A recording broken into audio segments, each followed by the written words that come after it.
When two-time silver medalist Corey Puterbaugh retired from rugby after Tokyo, Team USA was left with a huge offensive hole to fill. All the while, Sarah Adam was learning from each step up the ladder, soaking up information like a sponge, and had her opportunity come in Paris just a month ago where she became a silver medalist herself. Welcome, Sarah. Thanks for having me. Appreciate it. Hey, Sarah, boy, it's been 2 years since you and I spoke last, and a whole lot of waters moved underneath that bridge. 2 years ago, you were hoping just maybe to make it to the squad, but you had to work really hard. Nothing taken for granted. You really did have to plug away. You had to go from tournament to tournament and really work to get to this level. Yeah, it's wild because now that you say that was only 2 years ago, it feels like it was just yesterday, but also feels like a lifetime ago that we had that conversation together. So much has happened in building, the team and rebuilding the team, in all the competitions and learning and growth, and my role changing within the team, even my classification changing. And it's so much in the last 2 years. It's been quite the whirlwind. And yet it feels like only yesterday that you and I were talking and I had just made Team USA. So an absolute wild ride. So before we jump into rugby, I saw a Facebook post of you shaking hands with President Biden. How cool was that? An amazing experience with Team USA being welcomed at the White House and celebrated, and all of us there's not many opportunities for us as Olympians and Paralympians to gather together as a team. And then on top of that, to be obviously at the White House, a historic place, meeting the president, just an honor. Something I truly never thought I'd get to do. And there's so many things in the last year that I've gotten to do that I could say that about. Speaking of expectation, just overall, give us a broad generalization of what it was your experience was like in Paris. Was everything that did it live up to par? Was it above expectation? What was the whole experience like? It was absolutely above expectation. I think we didn't honestly know what to expect because in Tokyo with the 2020 games being what they were with COVID and, there's a little bit of a dip in people watching it and really attending it, and then it just came back full force. Paris was amazing with the turnout. Every stadium was packed. We wanted to go watch wheelchair basketball, and it was hard to even get tickets because it was sold out. And we're like, what an awesome problem to have is that we can't get into wheelchair basketball. Don't worry, we snuck in. But it was so loud. The atmosphere was amazing. The support was amazing. Whether we're talking in Paris live or even from back home, the access to watching our games, highlighting on social media, the Paralympic movement getting attention was beyond our wildest imagination. We hope it continues leading into LA, and that's certainly our expectation. Yeah, no, it's just really crazy how well rugby is done. When you think back that 96 was the first time that the Paralympics were recognizing rugby. And now here you are, just a few decades later, and the sport is blown up. It's probably literally amongst the top. It is amongst the top three: racing, rugby, basketball. You guys are right there. Yeah, I think it's an exciting sport to watch. Whether you really know the ins and outs of it or you're just new to watching it, it's exciting, it's fun, it's fast paced, and people latched onto it. We're excited about that. When I was looking back at that interview from a couple of years ago, it dawned on me how the strange ironies and the twists and turns of life. You're in OT school and you're actually volunteering at rugby matches, and now suddenly you're playing rugby on the highest level. How strange is that? A lot of things in my life feel like they're just kind of fortuitous. They fell into my lap at the right time, able to capitalize on those moments. But certainly, looking back 10 years ago, getting introduced to rugby, wheelchair rugby as an able body, as a volunteer, and never in my wildest dreams thinking that I'd be competing, let alone competing for Team USA. But, here I am and just excited to embrace the moment. Yeah, no kidding. You did more than participate. You were a real warrior. I watched some of what you did out there, and we're going to get into that a little bit. But let's go ahead and set the tournament. USA, first time out of the blocks, you guys go up against Canada. And it's a pretty close game, 51-48. It's tight, but still doable. Round two, you go up against Japan. Your first loss, 45-42. Round three, Germany, 57-47.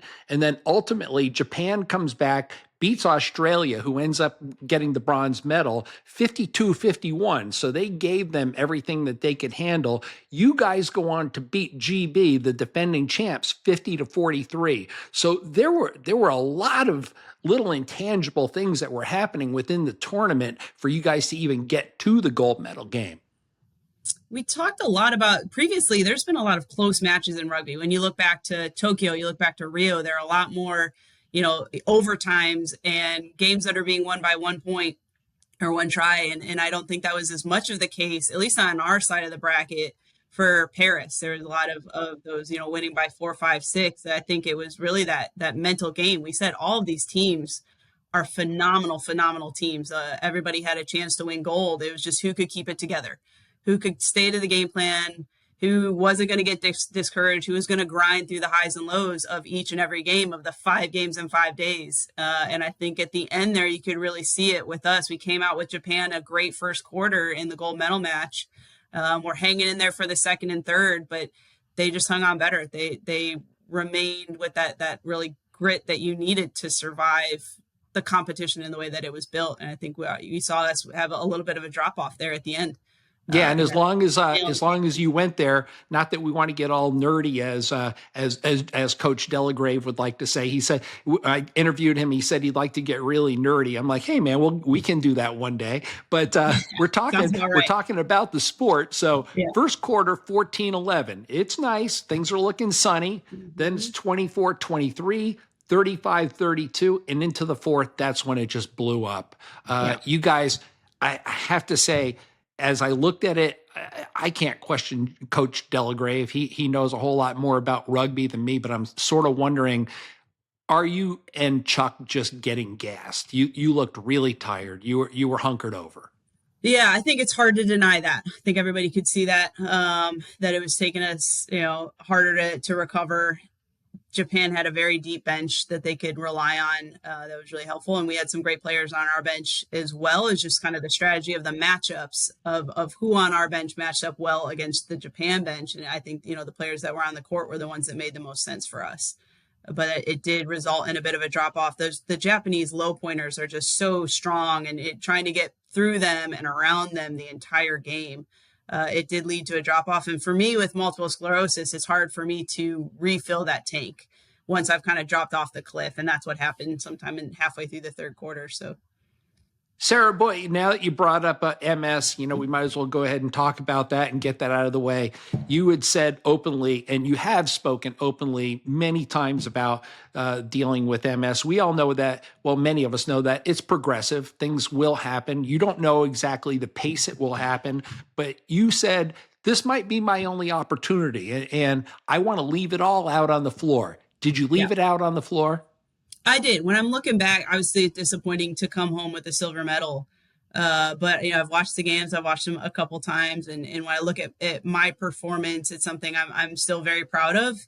And thinking of everything that I pushed through, grinding day in and day out for the training and building relationships with my teammates and learning the ins and outs of rugby. And this is only my third year realistically playing. And so I think I put my heart on. Joe Delagrave constantly tells us, put your heart on the line, on that court for yourself, for your teammates, put everything you have. And I felt like I really did that, despite some of the external pressures, despite it being my first game, despite a lot of limiting factors. I'm proud of what I was able to put on the court. Just a couple quick stats on you. So you played 25 minutes and had 13 tries against GB, defending champs. And then you played 24 minutes and had 14 tries against Japan. So you had a lot of playing time out on the court. Mm-hmm.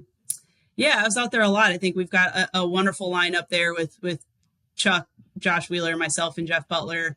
A lot of potential in that lineup, as well as some of our others with, if it's Chuck, myself, Mason, and Lee or Butler. There's just a lot of lines that I gelled with in the chemistry and just kind of worked and fit in with those lines well. And I have a favorable classification to be able to do that and be on the court. But it comes with having to navigate the MS and having to navigate keeping the endurance up and the intensity up and the mental game when you don't have as many breaks. And I think, even more so for Chuck, who never gets off the court, never gets a chance to breathe and process and watch the game and see where the adjustments need to be made and see what we could be doing differently. He doesn't get that opportunity because he's never off the court. So it certainly makes it a little bit tougher. Yeah, I asked Coach Delagrave about that, and I basically asked him, would it be the equivalent of pulling Tom Brady out of the Super Bowl? And he pretty much, that maybe it's a strange analogy, but Chuck is the Tom Brady of rugby. So how do you, whether the guy is just completely exhausted or not, how do you say to the guy, hey, go sit on the bench? You just can't. Yeah, yeah, absolutely have to keep him on the court. He is our superstar. He makes a lot of what we do work. A phenomenal, not only physical player but intelligent player. I don't know that you'd be hard pressed to find somebody smarter on the court than Chuck Aoki, and he really makes things work. And so my goal, being his teammate and in my lines, is to in my own way, at my own level, be that same contribution of like, when Sarah's on the court, these lines work. With you guys up in the 3.0s and 3.5s, or 3.0 categories, you're really responsible a lot for ball handling. Do you think that Japan, well, no, it's obvious that Japan isolated on you and Chuck. They worked you guys to death. They were doubling up on you and working. You and Chuck just were exhausted. I think it's a lot of team strategies, particularly for me with my MS and Chuck, who never gets off the court. It's just like, if we can just grind them down. And our other teammates did a phenomenal job, though, of stepping up. Wheeler, Butler, Mason, you name it, stepped up and carried the load when they could. And that's what our team counted on. But at the end of the day, just wasn't quite enough to get us through. When I was watching the coverage, I was actually pretty impressed with Mark Zupan. He did a really nice job explaining the game, and he talked a lot about what he called spreading the floor. Can you explain what that means so that people, when they're actually getting an opportunity to watch these games a little bit more critically, what does spreading the floor exactly mean? I think any sport, there's spacing involved, whether we're talking basketball, soccer, football, us. We've got myself, Chuck Aoki, and Josh Wheeler out there. They don't know who to guard. There's only, you have to guard all of us. And for many of us, it takes two. Every single one of us probably takes two defensive players to stop us. So if we just spread out that court, they can't stop us. And we had to keep the spacing, and the other teams did a nice job of preventing us from getting the spacing that we needed to be effective on the court. They made it so that it could just take one low pointer to take me out. And that's kind of on me to do a little bit better in keeping the spacing for next time. One of the things I noticed about your play is that while you were down there, maybe on the defensive side of the ball, and it was almost as though you sensed or have an intuition for turnovers, because wow, you were pivoting and heading back. The second the ball was tipped and the U.S. got the ball back and they were feeding it out to you, do you have a natural inclination? Do you feel like you have an intuition when you're on the floor? Is that something you learn, or is that something that you just have? I think it's something that I have, as well as I just have a trust in my teammates. An absolute trust in what they're doing that allows me to play my role. I don't need to worry if Chuck's going to be where he needs to be. I don't need to worry if Wheeler's going to be where he needs to be. I know they are, and I know that when they are, the turnovers are going to happen. And so my role is just to funnel people to Chuck, funnel people to Wheeler, trust, and then it allows me to be where I need to be. So this is the only time we're going to talk about the fact that there was a woman out on the floor playing rugby, because it's actually pertinent. You saved 0.5 out there on the floor. So you being technically, I guess, a 3.5, they lower your classification down to a 3.0, correct? So I was actually reclassed. When the last time we chatted, I was a 3 playing as a 2.5. And then when I was in Paris last year, I was classified as a 2.5. So I actually play essentially as a 2.0 on the court. I play as a true mid-pointer, which is extremely helpful given the function that I have. Oh yeah, no doubt. And it also, so what I see coming into play, and correct me if I'm wrong, is that as women start to get integrated to more of the squads, this is going to open up a real opportunity for the coaching staff to see where they can mix and match those 8 points out on the floor to maximum capacity. Which is something we do realistically with any athlete out there. That's the beauty of the Paralympics, is seeing how, and particularly with wheelchair rugby, how can I take a 0.5 with less function, not, obviously not going to be a ball handler, and say, how can I make them relevant on this floor? And I think that's the beauty of it, is to watch Jeff Butler being one of the more relevant people out there as a 0.5 in what he does. And a lot of it goes unnoticed, what the low pointers do. But you can get yourself a phenomenal low pointer, and it's a game changer for a team. We need for every single player on that court has a role based a lot on their functional abilities and their classification, and making sure that you make the best of that. And I think the same thing you see with women, that yes, we get the additional 0.5 and how to use that to our advantage as a team. And Japan does that with Kai, their female low pointer, who's phenomenal. What she did, she was always in the right spaces at the right time, despite having the least amount of function on that floor. And was a game changer for them. And I was hoping to be able to do the same thing for our team. So you take the hits, you give the hits. Give us an idea. Who's the hardest hitter that you've experienced in your time in rugby? Oh boy, honestly, Zion Reddington, who's our own teammate, we had to teach him how to pull up a little bit. That kid can hit hard for being 18 years old. But a lot of them out there, Stu Robinson on GB, and Hashimoto for Japan. They really, the trunk function, be able to put their hips into that, and the weight that they have behind their hits.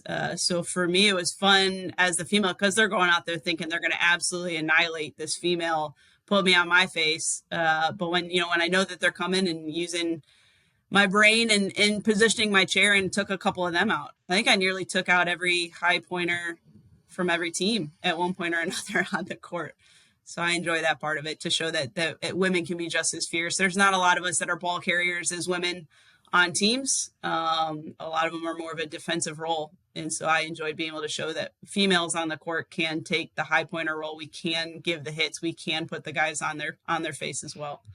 Speaking of Zion, he's just a young kid. He's only in his teens still, but he's a 3.5. It's always a little bit difficult. The 3.5, as Joe would like to say, has to be just on the top of his game. When you're sucking up that extra 0.5 out on the court, is he going to get there? Do you see him as a student of the game? Will he be a star in the U.S. squad? I sure hope so. We could use one. I mean, every team that's been successful has a very good 3.5 on the court that can take the ball and get past just about anybody. And Zion has the benefit of learning from Chuck, who's so smart in his play. So if you can combine the smarts with the physical ability to just push through anything and push through everyone, you've got a dynamic athlete there. And he's committed. He's got great mentorship behind him to teach him what he needs to do and how to be an elite professional athlete. So we're hoping. Sarah, for those of us just sitting there watching it on TV, take us inside the huddle. Take us right there to Paris. Fourth quarter, game is starting to slip away. Coach Delagrave is starting to call a few more timeouts. Things are getting pretty serious. What does Joe say to you guys in the huddle? Just stick to the game plan. You've got what you need in you. You guys need to rely on each other. We need to trust each other on the court. We need people stepping up and doing their roles and doing their jobs despite being tired. We needed the energy from the bench, and I think everybody was doing that. I think people were putting every last thing they had into those final moments, and continuing to fight even when it looked like the odds were kind of stacked up against us. And that's important to me, that even till the end, you're still fighting. Tired as you were you ready to play right to the end? I mean, that's a ridiculous question because I know you, and I think I already know that answer. Yeah, I was. I think my regret looking back is there were certain things, given my MS, when I'm tired and when my body's not functioning the way that I'm used to it functioning, I switch my gameplay, and I'm a little bit more communicative, and my teammates switch their gameplay. And we didn't quite make that flip. It was still just relying on me to be functional out there and blow past people and not need the pick and rolls and not need some of the things that perhaps we should have been doing, given the fact that I was, or even for Chuck, like giving him the pick and roll and playing easier version of rugby than just get the ball and push through everybody, because that wears you out. Well, I got to say, you guys had a fabulous tournament. Maybe it did get away from you, but nonetheless, you have to be very happy with the results. It was a great tournament to watch. And now you are a silver medalist, and you got to be pretty darn happy about that. Yeah, more than anything, we're just excited to see the Paralympics growing and people falling in love with wheelchair rugby and our sport and our stories in the Paralympics. And I mean, there's just such great momentum leading into LA when it's on our home turf. I think it's going to be really exciting to be a part of that and a part of that discussion. But the support, it's hard to explain what that feeling is to have people it hasn't been very popular. It hasn't been well known besides our community of athletes and families and whatnot. So to see it being recognized and our efforts being recognized has been really, really meaningful. And this just brings up one more question. Let's say, for the heck of it, that you can't play in 2028. Things have progressed. Do you see yourself now moving into a coaching role? Is this sport so deep into your blood now that you just can't go away from it? Yeah, I think it's no surprise that I love coaching. That was kind of my original thought when I got introduced to rugby, wheelchair rugby, was to volunteer and do some coaching. I was a high school softball coach, so I have loved the mentorship aspect of that. I'm a teacher, I'm a professor at St. Louis University, so a lot of teaching involved in that arena. And so, yes, a huge passion for coaching. If there are opportunities, I'd love to stay involved in that aspect, but for right now, we're just taking it one step at a time and seeing where it makes the most sense for me to fit within the organization, within the team. Well, you're a gamer, you're a warrior, and now you're a silver medalist. Thanks, Sarah. Yeah, thank you.